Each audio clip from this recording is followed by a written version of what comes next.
오늘은 시편 103편 1절부터 5절까지의 말씀을 본문으로 해서 하나님의 은택을 잊지 맙시다, 이런 제목으로 말씀드리기를 원합니다. 찾으셨으면 저하고 여러분들하고 한 절씩 교독하겠습니다. 내 영혼아 여호와를 송축하라. 내 속에 있는 것들아 다 그의 거룩한 이름을 송축하라.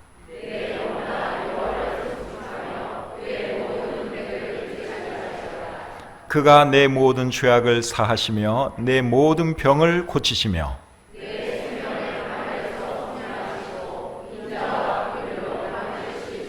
다 같이요.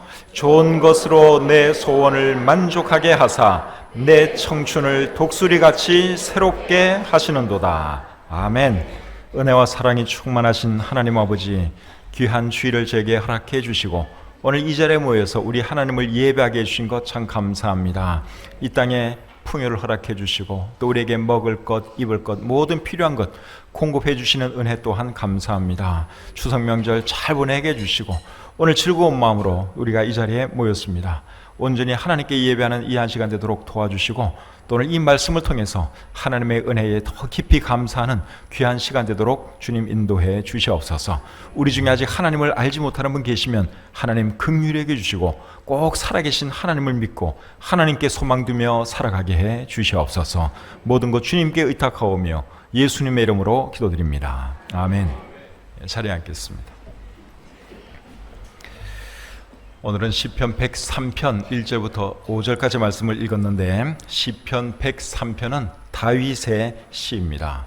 여러분들이 이미 알고 있는 것처럼 다윗은 고대 이스라엘의 2대 왕이었죠. 이분은 놀라운 하나님의 사람이었을 뿐 아니라 위대한 시인이기도 했습니다. 다윗이 지은 시 중에서 제일 유명한 시는 시편 23편이라고 생각됩니다. 여호와는 나의 목자시니 내게 부족함이 없으리로다, 이렇게 시작되는 시 여러분 다 알고 계시죠? 시편 23편인데 그 시가 다윗이 지은 시 중에서 제일 유명한 시입니다. 오늘은 시편 103편에 있는 말씀을 가지고 함께 은혜 받기를 원합니다. 시편 103편은 어떤 말로 시작이 되는가 하면 내 영혼아 여호와를 송축하라 하는 말로 시작되고 있습니다. 1절과 2절을 보시면 송축하라 하는 단어가 3번 나옵니다. 1절, 2절을 우리 다시 한번 같이 읽어보도록 하겠습니다. 시작. 내 영혼아 여호와를 송축하라. 내 속에 있는 것들아 다 그의 거룩한 이름을 송축하라. 내 영혼아 여호와를 송축하며 그의 모든 은택을 잊지 말지어다. 아멘. 송축하라는 단어가 몇 번 나왔습니까? 3번 나왔죠. 송축이라는 말은 우리가 잘 안 쓰는 말인데 신약 성경에도 안 나오는 단어고 구약 성경에만 송축하라 하는 단어가 나옵니다. 송축이라는 말은 하나님께 드리는 찬양의 한 표현이라고 할 수 있습니다. 킹 제임스 영어 성경이나 NASB 영어 성경에서는 여호와를 송축하라 하는 이 말을 어떻게 해놨는가 하면 Bless the Lord, 그렇게 해놨습니다. Bless the Lord. bless라는 말은 아시죠? 축복하다 하는 말인데 어떻게 하나님을 축복할 수가 있어요? 근데 영어 성경에는 bless the Lord, 하나님을 축복하라, 그렇게 되어 있습니다. 근데 이제 NIV 성경 같은 곳에서는 조금 더 현실적으로 번역을 했는데 praise the Lord 이렇게 했습니다. 하나님을 찬양하라, 그렇게 번역을 해놨습니다. 최근에 나온 우리나라 한글 성경들에서도 대부분 여호와를 찬양하라, 여호와를 찬송하라, 여호와를 찬미하라, 이제 이런 단어로 번역을 하고 있습니다. 그래서 송축하라는 말은 쉽게 찬양하라 하는 그러한 뜻입니다. 그런데 여러분, 다윗이 누구에게 하나님을 송축하라고 지금 말씀하고 있습니까?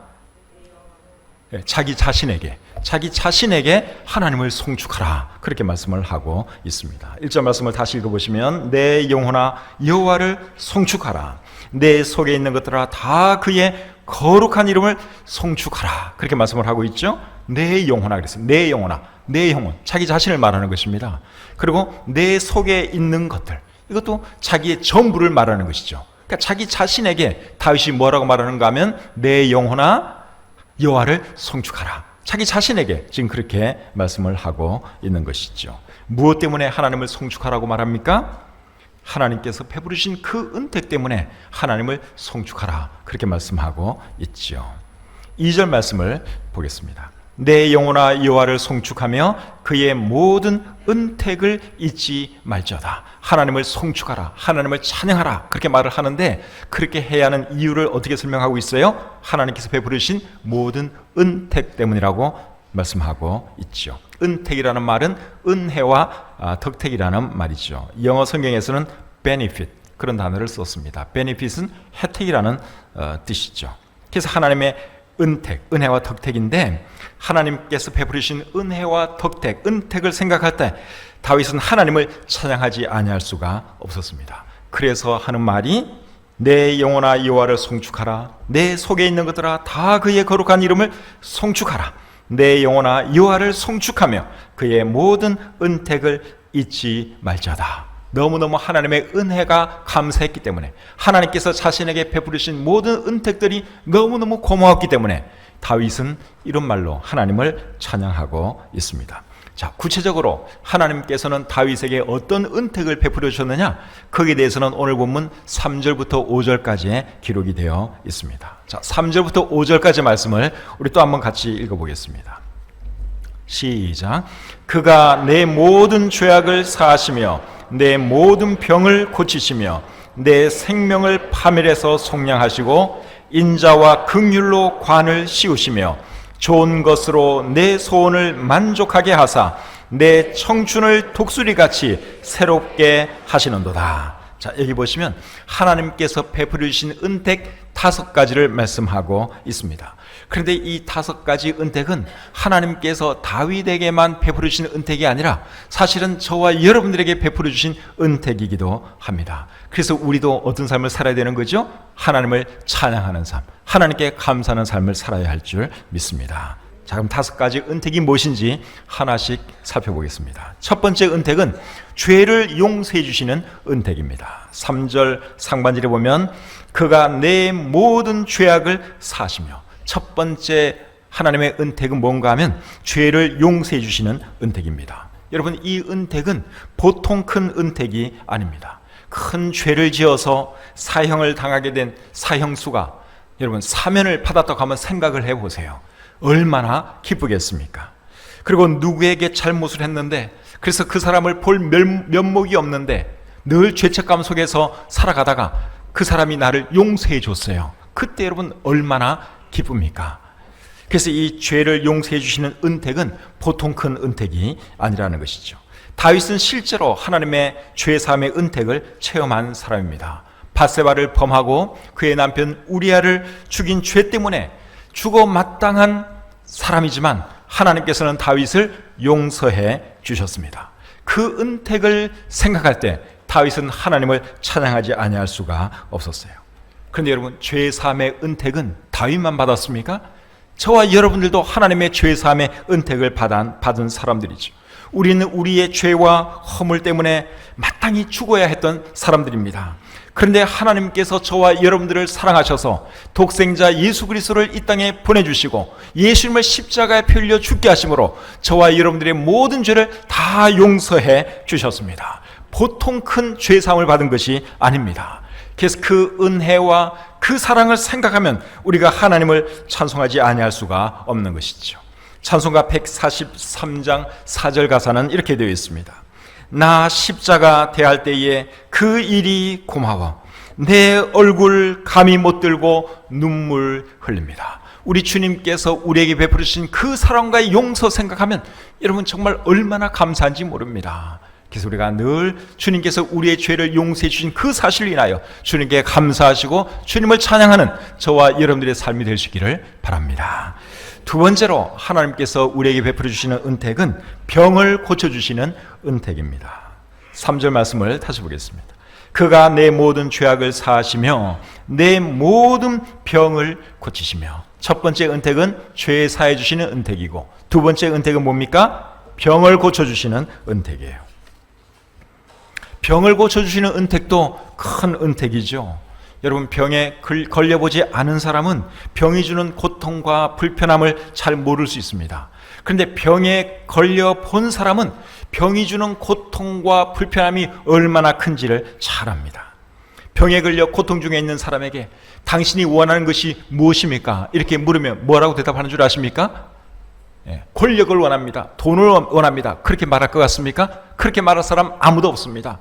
지금 병에 걸려서 큰 고통 중에 있는 사람이 원하는 것은 단 한 가지예요. 낫기를 원하는 거. 뭐 돈도 필요 없어요. 권력도 필요 없어요. 다른 거 다 필요 없어요. 그냥 이 병만 좀 나았으면 좋겠다. 병 걸린 모든 사람들의 공통적인 희망이 그것입니다. 그런데 병을 고쳐주시는 은택을 베푸시는 분이 누구신가 하면 하나님이라는 것이죠. 여러분, 외형적으로 보면 의사가 병을 고쳐주는 것 같고 약이 병을 고쳐주는 것 같은데 실제로 병을 고쳐주시는 분은 누군 줄 아십니까? 하나님이세요. 의사를 통해서 하나님이 고쳐주시고 약을 통해서 하나님이 고쳐주시는 거예요. 실제로 고쳐주시는 분은 하나님인 것을 우리가 잊으시면 안 됩니다. 그 사실을 알았기 때문에 다윗이 지금 하나님을 찬양하는 것입니다. 시편을 읽어보시면 다윗이 여러분 건강이 좋지 못했던 적이 있는 것을 보게 됩니다. 시편 22편 14절 15절 한번 보겠습니다. 시편 22편 14절 15절입니다. 자, 한번 잘 들어보세요. 다윗이 하는 말인데 이렇게 되어 있습니다. 나는 물같이 쏟아졌으며 내 모든 뼈는 어그러졌으며 내 마음은 밀랍 같아서 내 속에서 녹았으며 내 힘이 말라 질그릇 조각 같고 내 혀가 입천장에 붙었나이다. 주께서 또 나를 죽음의 진토 속에 두셨나이다. 자, 이 내용을 읽어보시면 다윗이 엄청나게 건강이 안 좋았던 것을 볼 수 있죠. 정말 건강이 많이 안 좋았어요. 그런데 결국 다윗이 나았죠. 여러분, 다윗을 고쳐주신 분이 누구십니까? 하나님이십니다. 그래서 지금 다윗이 병 고쳐주신 그 은택을 인하여 하나님을 찬양하고 있는 것이죠. 우리도 지금까지 살아오면서 여러분 병으로 고통당한 적이 얼마나 많습니까? 감기, 몸살서부터 시작해가지고 뭐 이런 병 저런 병 우리가 참 많이 겪었습니다. 그런데 죽지 않고 살았기 때문에 지금 오늘 이 자리에 나와 있는 것입니다. 여러분, 감기도 그게 안 나면 그게 나중에 폐렴되고 죽을 수가 있어요. 근데 여러분, 우리가 감기 1년에 한두 번 다 걸리잖아요. 근데 감기 걸릴 때마다 하나님이 고쳐주시고 또 이런 병 저런 병 우리가 알아도 결국 하나님이 고쳐주시니까 지금 건강하게 살아가는 줄 믿습니다. 하나님은 지금도 우리에게 병 고치는 은택을 베풀어 주고 계시는 것이죠. 여러분 중에는 암에 걸렸다가 고침받은 분도 계실 것입니다. 암 수술했는데 지금까지 참 그래도 건강한 가운데 살아계신 분들이 우리 중에 많이 계세요. 그런 분들은 이 병 고쳐주시는 은택이 얼마나 감사한가, 아마 큰 병을 겪지 않는 사람보다 훨씬 더 잘 이해하리라고 생각합니다. 저도 사실은 뭐 암에서 고침받은 그런 경험은 없습니다. 그렇기 때문에 이 설교를 그렇게 실감나게 하지는 못해요. 제가 정말 죽을 병에 걸렸다가 살아났으면 정말 이런 설교를 더 감동 있게 스릴 있게 전할 수 있는데 하나님 은혜로 저는 건강해서 사실 뭐 크게 아파 본 적이 없어요. 한번 불어본 적도 없고 병원에 오래 입원해 본 적도 없습니다. 근데 암으로 정말 그 사망 진단을 받았는데 하나님의 은혜로 나은 분들이 이 중에 계세요. 그런 분들은 이 병 고쳐주시는 은택 하나님 정말 감사합니다. 이런 마음이 순간순간 드리라고 생각이 됩니다. 근데 여러분, 암 걸리지 않은 사람들은 암 걸렸다가 고침받은 사람보다 더 감사해야 돼요. 그렇잖아요. 암에 걸렸다가 고침받은 것도 이건 놀라운 일이에요. 정말 감사한 일이에요. 근데 암에 안 걸렸으면 훨씬 더 감사한 일 아닙니까? 그래서 저도 그렇고 또 우리 건강하신 분들은 더 하나님께 감사하는 그러한 삶을 살아야 할 줄 믿습니다. 근데 저는 이런 경험은 있어요. 10몇 년 전이었는데 어느 주일 새벽에 제가 눈을 떴습니다. 한 새벽 4시, 뭐 5시 그런 이런 시간이었어요. 이제 해가 밝으면 옷을 입고 교회 나가서 설교를 해야 됩니다. 예배를 인도해야 됩니다. 근데 새벽 한 4시경에 눈을 뜨는데 말이 안 나오는 거예요. 이 목이 말이 안 나와요. 기가 막히더라고요. 그래서 이거 어떻게 해야 되나? 나 이제 몇 시간 뒤면 설교해야 되는데 내가 설교 안 하면 이거 어떡하지? 이거 설교해야 되는데 굉장히 고민이 됐어요. 말이 안 나와요. 말이. 저도 그런 경험 처음이에요. 그래서 이거 부목사님에게 지금 빨리 연락을 해서 나 대신 설교하라고 내가 말을 해야 되나? 어떻게 해야 되나? 고민을 굉장히 하다가 오케이, 그냥 내가 하나님께 간절히 기도하고 한번 좀 더 기다려보자. 그러는 마음으로 하나님께 기도하고 그리고 또 잤어요. 그런데 한 2시간 뒤에 자고 일어났더니 기적같이 목소리가 멀쩡한 거예요. 참 믿기 어려운 일이 일어났습니다. 한 4시 정도에는 말이 안 나왔어요. 정말로. 그래서 이거 막 어떻게 되나? 전화를 해야 되나 말아야 되나? 그렇게 하다가 기도 간절하고 잤더니 멀쩡하게 나은 거예요. 할렐루야. 우리 하나님께서 고쳐주신 거죠? 놀라운 일이 저에게도 있었습니다. 혹시 여러분 중에 병이 너무 계시면 하나님께 기도하시기를 바랍니다. 하나님께 기도하면 하나님께서 여러분들에게 병 고치는 은택을 베풀어 주실 것을 믿습니다. 야고보서 5장 14절부터 16절에 보시면 이런 말씀이 있습니다. 너희 중에 병든 자가 있느냐? 그는 교회의 장로들을 청할 것이요 그들은 주의 이름으로 기름을 바르며 그를 위하여 기도할지니라. 믿음의 기도는 병든 자를 구원하리니 주께서 그를 일으키시리라. 혹시 죄를 범하였을지라도 사하심을 받으리라. 그러므로 너희 죄를 서로 고백하며 병이 낫기를 위하여 서로 기도하라. 의인의 간구는 역사하는 힘이 큼이니라. 아멘. 여러분, 병에 걸리면은 하나님께 기도하시기를 바랍니다. 그렇다고 해서 뭐 병원에도 가지 말고 약도 안 먹고 그냥 기도만 하면 되냐? 그게 아니에요. 여러분, 약을 통해서도 하나님은 치유하시고 의사의 손길을 통해서도 치유하십니다. 그러니까 결국 치료하는 분은 하나님이지만 우리가 약도 써야 되고 병원에도 가야 되는 거예요. 그러나 어쨌든 기도하면 하나님께서 고쳐주신다고 여기에 말씀하고 있습니다. 병들 때마다 약과 함께 여러분 병원에 가는 것과 함께 꼭 하나님께 기도함으로 하나님의 치유를 경험하시는 여러분들이 되시기를 바랍니다. 그런데 하나님께 기도해도 안 고쳐주실 때도 있어요. 그런 경우 많죠? 나는 이렇게 하나님께 간절히 기도하는데 왜 하나님은 내 병은 안 고쳐주실까? 이 중에도 그런 분 계시라고 생각합니다. 사도 바울 같은 경우에도 육체에 가시가 있었습니다. 육체에 어떤 질병이 있었습니다. 그래서 이분이 자신의 병 낫기를 위해서 하나님께 간절히 3번씩이나 기도했습니다. 그런데도 하나님 그 기도를 들어주시지 아니하셨죠. 왜 안 들어주셨습니까? 하나님을 의지함으로 더 강한 사람이 되라고 하나님께서는 사도 바울의 기도를 들어주시지 아니하시고 한평생 가시를 가지고 육체의 어떤 질병을 가지고 그가 살아야 했습니다. 그래서 병 낫기를 위해 기도하는데도 하나님이 고쳐주시지 아니하신다면 여기 어떤 뜻이 있겠거니 그렇게 생각할 수 있기를 바랍니다. 병이 있기 때문에 우리가 더 하나님께 의지하게 되고 더 겸손하게 되고 그러면서 또 더 하나님을 의지하게 되는 것이죠. 그래서 어떤 때는 안 들어주실 때도 있어요. 그래도 감사하면서 지금까지 이만큼이라도 살게 하신 그 은혜 생각하면서 늘 감사하시는 저와 여러분들이 될 수 있기를 바랍니다.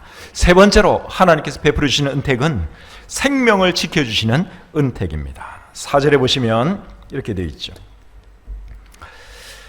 4절에 보시면 내 생명을 파멸해서 속량하시고 내 생명을 파멸해서 속량하시고 속량이라는 말의 의미는 대신 지불해 주는 것을 말하지요. 그런데 여기서는 구해 주는 것을 뜻합니다. 시편 25편 22절에 보시면 다윗이 이런 말을 합니다. 하나님이여 이스라엘을 그 모든 환난에서 속량하소서. 다윗이 한 말인데 여기서 모든 환난에서 속량하소서 하는 이 말은 모든 환난에서 구해 주소서 그런 말이죠. 그래서 오늘 이 본문에서도 속량이라는 단어는 대신 지불하는 이런 차원이 아니라 그냥 구해주는 것을 의미합니다. 그리고 파멸이라고 하는 단어가 여기 나옵니다. 파멸.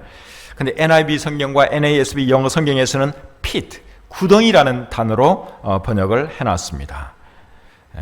근데 여기서 구덩이, 웅덩이는 죽음을 상징하는 표현이죠. 그래서 생명을 파멸해서 구덩이에서 속량한다 하는 이 말은 죽음의 위기에서 구해주신다 그러한 의미입니다. 다윗은 많은 죽음의 고비를 넘긴 사람입니다. 어릴 때는 양을 지키기 위해서 곰이나 사자와 싸우기도 했고 또 청년 시절에는 다윗 왕에게 늘 쫓기면서 살아야 했습니다. 또 왕이 되어서는 수많은 전쟁을 치러야 했습니다. 그렇게 살아오는 과정 중에서 죽을 뻔한 순간이 한두 번이 아니었습니다. 그런데 하나님께서 그의 생명을 지켜주셨습니다. 그래서 다윗이 하는 말이 생명을 주신 그 하나님의 은택 너무너무 감사합니다. 오늘 이 본문에서 그런 말씀을 하고 있는 것이죠. 그래서 다윗의 그 모든 위기 상황 가운데서 그를 구해주신 분이 누구시냐? 하나님이라는 것입니다. 시편 40편 1절과 2절을 보시면 이렇게 기록되어 있습니다. 다윗이 한 말입니다. 내가 여호와를 기다리고 기다렸더니 귀를 기울이사 나의 부르짖음을 들으셨도다. 나를 기가 막힐 웅덩이와 수렁에서 끌어올리시고 내 발을 반석 위에 두사 내 걸음을 견고하게 하셨도다. 다윗은 기가 막힐 웅덩이에 빠진 적도 있고 수렁에 빠진 적도 있어요. 이제 비유적인 표현이죠. 죽음의 위기 속에 그가 이제 지냈던 것을 그가 이런 식으로 시적으로 표현하고 있는 것입니다. 그런데 하나님께서 그 웅덩이와 수렁에서 자기를 끌어올려 주시고 자기의 발을 반석 위에 두셨다고 다윗이 고백하고 있습니다. 많은 죽음의 위기를 겪었지만 하나님께서 다윗의 생명을 지켜주신 것이죠. 우리도 지금까지 살아오면서 위험한 순간들이 얼마나 많았습니까? 수영하면서 죽을 뻔한 그런 순간들도 있었고, 교통사고 나서 죽을 뻔한 그런 시간들도 있었고, 우리 연세 드신 분들은 6.25 전쟁을 거치면서 또 죽을 뻔한 그런 위기 상황을 다 헤쳐나오신 분들이죠. 그 외에도 우리가 몰라서 그렇지 여러분, 우리 주변에 얼마나 많은 위험이 있는지 몰라요. 그런데도 불구하고 우리가 지금까지 살아있는 것은 하나님께서 우리를 그 모든 위험 가운데서 지켜주시기 때문이라고 믿습니다. 우리 이태희 형제님이 계시는데 오늘 저기 중간쯤에 앉아 계시네요. 이태희 형제님께서 오래전에 새삼지에 쓴 간증에 이런 간증을 하셨습니다. 지나간 날들을 돌이켜보면 오늘 있기까지 제 발걸음을 지켜주시고 인도하여 주신 것은 분명 하나님의 은혜였습니다. 하나님의 도우시는 손길이 아니었다면 오늘의 저와 제 삶은 분명히 없었을 것이기 때문입니다.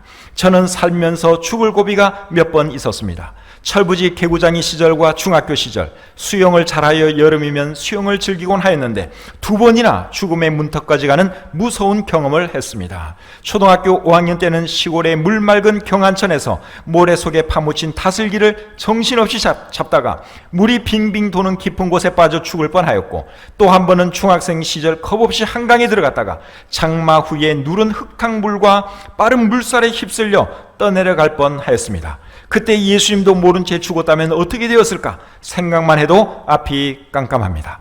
그런데 자비하신 하나님께서는 이런 위험한 순간들마다 도움의 손길로 저를 구해주셨고, 마침내는 예수님을 만나 복음을 듣고 참 생명을 얻도록 인도해 주셨습니다. 조금 건너뛰어서 믿음이 생긴 후 저는 기도 생활을 열심히 했습니다. 저는 28년 동안 우체국 일을 하였는데 힘들고 어려웠던 점이 많았지만 그럴 때마다 기도하면 하나님께서 응답해 주시곤 하셨습니다. 어느 날 오후 직무에 임하느라 오토바이를 몰고 가던 중 직진 신호 파란불이어서 급히 전 속력으로 건너가고 있는데 갑자기 좌회전 신호로 바뀌면서 대기 중이던 차가 운행하여 저와 정면으로 충돌하게 되었습니다. 아찔하여 브레이크를 잡는 순간 꽝 하는 소리가 들렸고 저는 좌측으로 튕겨져 나가 순간 죽는구나 생각했습니다. 그런데 정신을 차리고 보니 다친 데가 없고 오토바이도 상대방 차도 이상이 없었습니다. 저는 그 순간 능력의 손길이 또 저를 지켜주셨음을 느낄 수 있었습니다. 우리 이태희 형제님의 간증이신데 여러분, 우리도 가만히 생각하면 정말 위험했던 순간들 많지 않습니까? 아슬하게 교통사고 날 뻔했는데 이렇게 무사했던 그런 경험들 많이 계시죠? 수영하다가 빠져 죽을 뻔한 그런 경험은 뭐 한두 번쯤 다 있을 것이고, 그래서 많은 죽음의 위기에서 하나님께서 우리를 지켜주셨습니다. 그래서 생명을 주시는 그 은택을 인해서도 우리는 하나님을 찬양하며 살아야 하는 것이죠. 네 번째로 하나님께서 우리에게 베풀어 주시는 은택은 인자와 긍휼을 베푸시는 은택입니다. 오늘 본문 4절 말씀을 다시 보겠습니다. 내 생명을 파멸해서 속량하시고 인자와 긍휼로 관을 씌우시며, 인자와 긍휼로 관을 씌우셨다 하는 이런 말씀을 하고 있습니다. 인자라고 하는 말은 하나님께서 인간들에게 베풀어 주시는 사랑을 성경에서는 인자라고 표현합니다. 그리고 긍휼이라는 말은 불쌍히 여기는 마음이죠. 영어 성경에는 compassion이라고 되어 있습니다. compassion을 사전에 찾으면 연민, 동정심 이렇게 나와 있습니다. 그래서 불쌍히 여기는 마음, 그리고 하나님께서 우리를 사랑하시는 그 사랑, 그것을 하나님께서는 우리에게 보여주셨다, 그렇게 여기 말씀하고 있는 것이죠. 근데 표현을 인자와 긍휼로 관을 씌우셨다 이렇게 표현하고 있는데, 이것은 인자와 긍휼로 우리를 선대해 주셨다, 그러한 의미입니다. 우리는 하나님의 사랑과 하나님의 긍휼히 여기심을 받을 자격이 없는 사람들입니다. 그럼에도 불구하고 하나님은 우리를 사랑해 주셨고 우리를 긍휼히 여겨 주셨습니다. 그 은혜와 사랑을 생각하면 여러분 얼마나 감사합니까? 그래서 우리가 부르는 찬송가 가사 중에 늘 울어도 눈물로써 못 갚을 줄 알아 몸 밖에 드릴 것 없어 이 몸 바칩니다. 정말 하나님의 은혜 생각하면 너무너무 감사하죠. 살다 보면 어려울 때도 있고 힘들 때도 있습니다. 그럴 때도 하나님의 인자하심과 긍휼히 여기심은 지속된다고 하는 것을 잊지 마시기를 바랍니다. 이사야 49장 13절에 이렇게 기록되어 있습니다. 하늘이여 노래하라, 땅이여 기뻐하라, 산들이여 즐거이 노래하라. 여호와께서 그의 백성을 위로하셨은즉 그의 고난당한 자를 긍휼히 여기실 것임이라. 하나님은 하나님의 백성들이 고난당할 때 긍휼히 여겨주신다고 말씀하고 있습니다. 시편 103편 13절과 14절에는 또 이렇게 기록하고 있습니다. 아버지가 자식을 긍휼히 여김같이 여호와께서는 자기를 경외하는 자를 긍휼히 여기시나니 이는 그가 우리의 체질을 아시며 우리가 단지 먼지뿐임을 기억하심이로다. 사실 우리 사람이 여러분 건강한 것 같고 오래 사는 것 같지만 이거 아무것도 아니거든요. 그런데 우리 하나님께서 우리의 이런 체질을 아시고 우리를 긍휼히 여겨주신다니 얼마나 감사한 일입니까? 하나님께서 우리를 사랑으로 대해주시고 우리를 긍휼히 여겨주셨기 때문에 지금 이 순간까지 살아있는 줄 믿습니다. 그리고 하나님의 인자와 하나님의 긍휼하심은 앞으로도 영원토록 계속될 것입니다. 시편 103편 17절에 이렇게 기록되어 있습니다. 여호와의 인자하심은 자기를 경외하는 자에게 영원부터 영원까지 이르며 그의 이는 자손에게 이르리니. 우리 하나님의 인자하심은 자기를 경외하는 자에게 영원부터 영원까지 이른다고 말씀하고 있어요.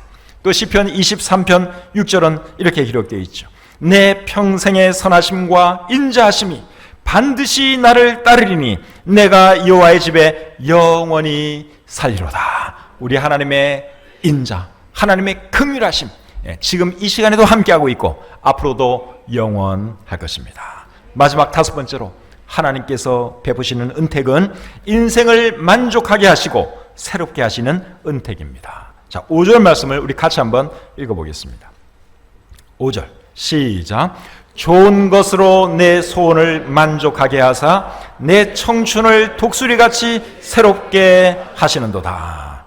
정말 좋은 말씀이죠? 이렇게 좋은 말씀은 한 번 더 읽어야 됩니다. 자, 한 번 더 읽겠습니다. 시작. 좋은 것으로 내 소원을 만족하게 하사 내 청춘을 독수리같이 새롭게 하시는도다. 여기 보니까 소원을 만족하게 하신다 하는 표현이 있는데 여기 소원을 표준 세번역 성경에서는 평생이라는 단어로 번역을 해놨습니다. 그리고 NASB 영어 성경에서는 years, 해들, 날들 이렇게 번역을 했습니다. 그래서 내 소원을 만족하게 한다 하는 이 말은 내 평생을 만족하게 한다, 그러한 뜻입니다. 무엇으로 만족하게 한다 그랬어요? 좋은 것으로 만족하게 하신다, 그렇게 말씀하고 있죠. 여러분, 평생을 만족하게 사는 사람들이 얼마나 될까요? 그렇게 많지가 않겠죠. 그런데 다윗은 하나님께서 자기의 평생을 좋은 것으로 만족하게 하셨다, 지금 그런 간증을 하고 있습니다. 다윗이 여러분 이런 간증을 할 수 있었던 이유는 그가 왕이었기 때문에 그럴까요? 그게 아닙니다. 왕이었기 때문에 이렇게 말하는 것이 아니라 하나님께서 그와 함께 하셨기 때문에 다윗이 지금 이런 고백을 하는 것입니다. 시편 23편 1절에서 다윗이 이렇게 말하죠. 여호와는 나의 목자시니 내게 부족함이 없으리로다. 내가 왕이기 때문에 내게 부족함이 없으리로다, 이게 아니라 여호와는 나의 목자시니 내게 부족함이 없으리로다, 그런 고백을 했습니다. 사랑하는 여러분, 이 고백은 다윗의 고백이기도 하지만 또한 저와 여러분들의 고백이기도 하죠. 우리가 하나님을 믿는 사람들인데 여러분, 우리의 삶도 얼마나 참 풍성한 삶입니까? 행복한 삶이죠. 그것은 우리가 돈이 많아서 세상의 지위가 높아서가 아니라 하나님이 우리에게 계시기 때문에, 하나님이 우리와 함께 하시기 때문에 우리도 다윗처럼 이런 고백을 할 수 있는 것입니다. 여호와는 나의 목자시니 내게 부족함이 없으리로다. 하나님을 믿는 사람들에게도 어려움이 있습니다. 시련이 있습니다. 그러나 그 순간에도 하나님은 저와 여러분들과 함께 하심을 믿습니다. 시편 23편 4절 5절 말씀 우리 같이 한번 읽어보겠습니다. 시편 23편 4절 5절 시작. 내가 사망의 음침한 골짜기로 다닐지라도 해를 두려워하지 않을 것은 주께서 나와 함께 하심이라. 주의 지팡이와 막대기가 나를 안위하시나이다. 주께서 내 원수의 목전에서 내게 상을 차려주시고 기름을 내 머리에 부으셨으니 내 잔이 넘치나이다. 우리가 살다 보면 사망의 음침한 골짜기를 지날 때가 있어요. 그럴 때도 하나님께서 함께해 주십니다. 그 사실을 잊지 마시기를 바랍니다. 그러므로 힘들고 어려운 일 만나도 낙심할 이유가 있습니까? 없습니까? 없지요. 하나님께서 함께해 주시는데 낙심할 건 뭐 있습니까? 그리고 우리에게는 늙어도 소망이 있습니다. 오늘 본문 5절 끝에 보시면 내 청춘을 독수리같이 새롭게 하시는도다. 아멘. 우리 5절 말씀을 다시 한번 읽겠는데요. 60세 이상만 한번 읽겠습니다. 네. 이건 연세 드신 분들이 읽어야지 이게 느낌이 오는 말씀이에요. 자, 60세 이상 되시는 분들 5절 같이 읽겠습니다. 시작. 좋은 것으로 내 소원을 만족하게 하사 내 청춘을 독수리같이 새롭게 하시는도다. 아멘. 내 청춘을 독수리같이 새롭게 하신다고 그랬어요. 그러니까 나이가 많아도 여러분 낙심할 필요가 없어요. 하나님께서 우리에게 새 힘 주시고 늘 독수리처럼 살아갈 수 있도록 도와주시니 얼마나 감사합니까? 이사야 40장 31절에는 또 이렇게 말씀하고 있습니다. 오직 여호와를 앙망하는 자는 새 힘을 얻으리니 독수리가 날개치며 올라감 같을 것이요 다른 박질하여도 곤비하지 아니하겠고 걸어가도 피곤하지 아니하려다. 하나님을 앙모하는 자는 하나님께서 늘 새 힘을 주십니다. 그래서 독수리가 높이 올라가는 것처럼 우리 그리스도인들도 그렇게 살아갈 수가 있는 것이지요. 시편 92편 12절부터 14절에는 또 이렇게 기록되어 있습니다. 의인은 종려나무같이 번성하며 레바논의 백향목같이 성장하리로다. 이는 여호와의 집에 심겼으며 우리 하나님의 뜰 안에서 번성하리로다. 그는 늙어도 여전히 결실하며 진액이 풍족하고 빛이 청청하니.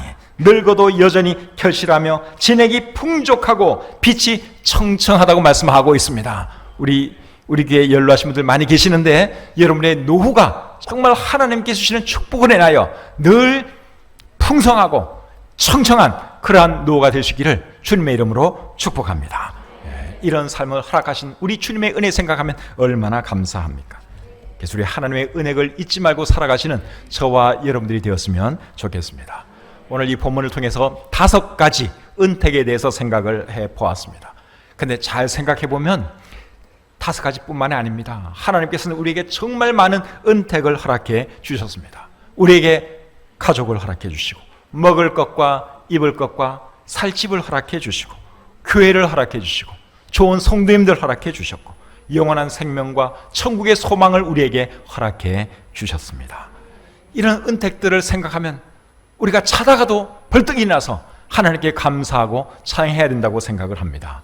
늘 하나님의 은택 잊지 마시고 늘 하나님께 감사하시고 하나님을 찬양하시는 저와 여러분들의 삶이 되기를 우리 주님의 이름으로 축복합니다. 하나님 아버지 은혜와 사랑을 감사합니다. 하나님께서 우리에게 놀라운 은택을 베풀어 주셔서 우리가 구원받고 하나님의 자녀가 되었고 지금 이 시간까지 또 잘 살아왔습니다. 앞으로도 늘 하나님의 은택에 감사하는 저희들 되게 도와주시고 하나님께서 우리의 생명을 거두어 가시는 그날까지 하나님을 찬양하고 하나님을 예배하는 우리의 삶이 되게 해 주시옵소서. 감사드리며 예수님의 이름으로 기도드립니다. 아멘.